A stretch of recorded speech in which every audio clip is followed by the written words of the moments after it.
If you've had a baby over the last few years or about to have one now, you've probably seen the flyers promising peace of mind if you bank your baby's umbilical cord blood. More than 30 private companies making almost $300 million a year are behind the business. But is their product worth the high price? Our Dr. Richard Besser is on the case. George, there's no doubt that scientists believe umbilical cord blood stem cells hold promise for the future. They're already being used for conditions such as aplastic anemia, and experiments are currently underway to determine if these stem cells can treat other more common conditions like type 1 diabetes. It's hard to ignore advertising that offers a lifetime of protection for your children. If you're an expectant mom, there's information coming at you constantly. In your doctor's office, in magazines, online, even in your yoga class. Do you have any idea what umbilical cord stem cells can be used for? Not to the extent that I should. Not yet. Not yet. I'm really early in my pregnancy still, so I'm just getting to the stage where I'm exploring and trying to understand all the things that I need to prepare for. Is it something you're going to think about or look for more information on? I certainly should know more about it, I imagine, because it's, everywhere it just sounded a little bit maybe science fiction-y or something to me.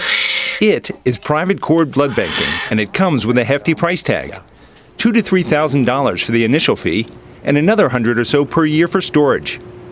A small price to pay for peace of mind. Or so thought Tracy Donis. Tracy paid to bank her son Anthony's cord blood. But 4 months after he was born, Anthony was diagnosed with osteopetrosis, a rare disease that caused Anthony's body to produce excess bone. It also causes blindness and can be fatal if it's not treated. Tracy thought they were in luck. When they mentioned stem cells, and I said, oh, I banked his cord blood, we could use that. And immediately they said, absolutely not. Osteopetrosis is one of 80 diseases listed by private cord blood companies in their marketing materials.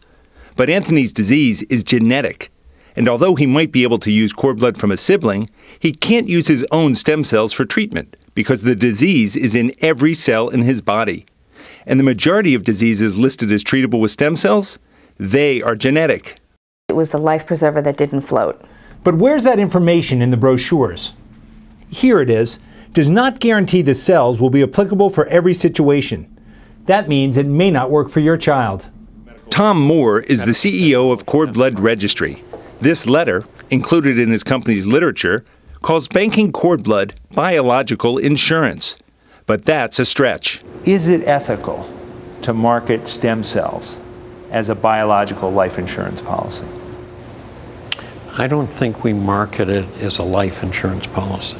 That's not a term that you would feel is appropriate. I don't think so. Today, although blind, Anthony is a healthy 7-year-old after being treated with a stranger's cord blood stem cells donated to a public bank, a resource available to everyone. And Tracy now feels private banking was a waste of money. There's so many people out there that don't really understand, and they're so misled by the advertising that's out there, and it still makes me angry. Well, I'm one of those people, I have to admit. Now, Allie and I we signed up with the Cord Blood Registry, but I guess I didn't read the fine print either. I didn't realize it didn't cover those genetic diseases. So what, in fact, does it cover? Well, there are conditions that you can use it for, something called aplastic anemia you can use it for. And if the child has a sibling who has a genetic disorder and they're a match, you have to be a cell match, then you can use it for someone else in the family. A lot of the marketing is around what's called regenerative medicine, which is the future promise that these cells could be used for things like cerebral palsy or Alzheimer's disease or heart disease.